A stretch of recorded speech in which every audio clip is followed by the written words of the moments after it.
Hello, my dear student. Welcome you again in this lecture number 13. In that last two lectures particularly, we have studied in detail the TS of gut. TS of gut particularly, which is explaining us the different layers present in the wall of different parts of elementary canal. आपने वो दो video अगर देखे नहीं होंगे तो जरूर देखो. Just I am summarizing all that in this video, in this lecture. Quickly चारों भी layers और उसके जो important points है as far as the NEET MCQs are concerned, even that will help you in the subjective paper. अगर describe in brief the TS of gut पूछा गया तो भी आपको उसका यूज हो जाएगा. इसलिए ये पूरा मैं समराइज कर रहा हूं जो दो लेक्चर में दिया था, तो जरूर सुनो. All points are important. Okay, तो देखो टीएस अगर लेते हैं एलिमेंट्री कैनाल का डायग्रामेटिक मैंने निकाला है. It shows 4 different layers from outer to inner. बताओ 4 लेयर्स कौन से हैं. मैं यहाँ पे खड़े रहता हूँ क्योंकि यहाँ पे नाम दिए हैं ना उसके, इधर. तो कौन से 4 लेयर्स है आपको याद आना चाहिए. One is outermost is serosa, then muscularis, then submucosa, and then mucosa. देखो serosa, outermost, muscularis, submucosa, mucosa. ये एक क्वेश्चन एमसीक्यू बन सकता है. outermost covering layer of that elementary canal organs is called, correct answer is serosa. Okay. Then serosa is lined by mesothelium. Okay, mesothelium क्या है? That is the covering, epithelial covering है वो. किसका epithelial covering है? Epithelial covering of visceral organs. ये MCQ में आ सकता है. That visceral organs like stomach, intestine, liver, lungs, etc. They all are having outermost covering layer and that is formed by epithelium. That is known as what? Mesothelium. वो protection का काम करता है, covering है वो, isn't it? जैसे हम books को कवर लगाते, like that. अब उसके अंदर जो लेयर है वो क्या है? मस्कुलरिस. तो ये पेरिस्टाल्टिक मूवमेंट्स जो है वो वर्ड ध्यान में रखो. क्या होता है peristaltic movements? Contraction and relaxation, contraction and relaxation. ये अपने आप होता है एलिमेंट्री कैनाल में जब फूड आ जाता है. And that is done by which layer? Peristaltic movements in the alimentary canal are due to which layer? Muscularis. Muscularis की वजह से होते हैं. Then muscularis is formed by what? Which kind of the muscles? वो भी MCQ मैंने आपको बताया था. Muscularis is formed by smooth muscles. Smooth muscles are also called as unstriated or unstriped muscles or involuntary muscles. उन्हें involuntary muscles क्यों कहा जाता है? Because their actions cannot be controlled by our willpower. देखो एक से आगे अनेक जो है वो विकल्प आ सकते हैं, एमसीक्यूज बन सकते हैं. हम कितना डीप में जाएंगे वो इंपॉर्टेंट है. सो यहाँ पे मस्कुलरिस जो है is form by outer longitudinal muscles, inner circular muscles. ये भी एमसीक्यू बन सकता है. Which of the following is correct? In the wall of alimentary canal organs the arrangement of muscle layer is longitudinal from outer side, circular from inner side. That is correct.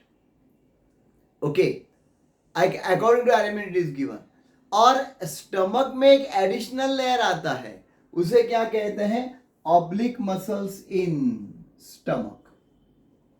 ज्यादा वहां पे पेरिस्टाल्टिस की जरूरत है. Thickest muscularis layer is in stomach. Correct answer. Okay.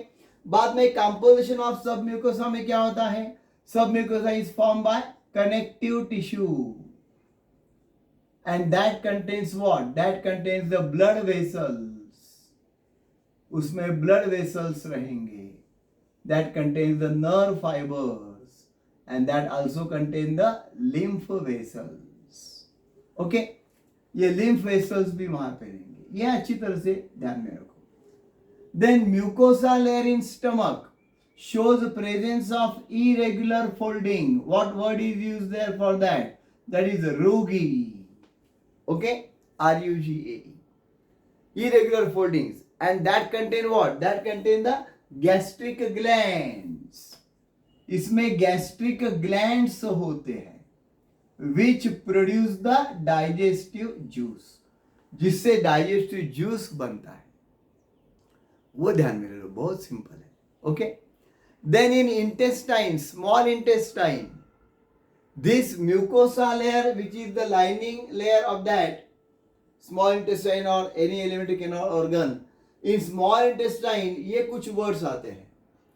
villi, microvilli, lacteals, crypts of Lieberkuhn. उसको अच्छी तरह से याद रखो. क्या है villi? Villi are the finger-like structures. So MCQ क्या आता है? Finger-like structures present in the mucosa layer of small intestine are referred as. Correct answer is villi. Singular is villus. उसका मतलब finger-like. ये finger के जैसे है. And what is the importance of that villi? They increase the surface area. Villi can increase the surface area. तो उससे क्या होता है? Number of cells, increase of surface area. Number of cells will be more. Cells की संख्या बढ़ जाएंगी, labours बढ़ जाएंगे, तो अपने आप काम जल्दी हो जाएगा. और क्या काम है वहां पे? That mucosa layer of that villi of that small intestine has to carry out the absorption of digested food. Digested food को बहुत जल्दी वहां पे एब्सॉर्ब करके देना पड़ता है, नहीं तो चला जाएगा ना वैसा ही बाहर. Isn't it? That is important. तो उसके बाद में माइक्रोविलाई क्या है? Microvilli is also called as, correct answer, BB. BB यानी ब्रश बॉर्डर. मेरी तो है, आपकी नहीं है. ओके, तो ब्रश बॉर्डर अभी आने की है. तो माइक्रोविलाई और brush border, they are also small finger-like structures present along the inner wall of that cell. ये जो सेल होती है वहां पे ऐसे माइक्रोविलाई यानी what you say that brush border is present there, and they also increase the surface area for absorption of food material. तो food material वहां पे वो एब्सॉर्ब कर लेते हैं. समझ लो, बहुत सिंपल है. देन लैक्टियल्स क्या है? Lacteals are the branch of lymph vessels, जो वो फिंगर शेप स्ट्रक्चर के अंदर मैंने दिखाया है, पिछले वीडियो में देखो. And they can absorb what? Lacteals क्या करते हैं? They are meant for absorption of fatty acid and glycerol, digested food, digested fat, fatty acid and glycerol. Okay, lymph vessel की ब्रांच है. और क्रिप्स ऑफ लीबरकुन क्या है? They are the intestinal glands. They are present in between villi. In between villi in small intestine there are present, correct answer is crypts of Lieberkuhn. What is the function of crypts of Lieberkuhn? To produce the digestive juice. Okay, so please learn the part very properly.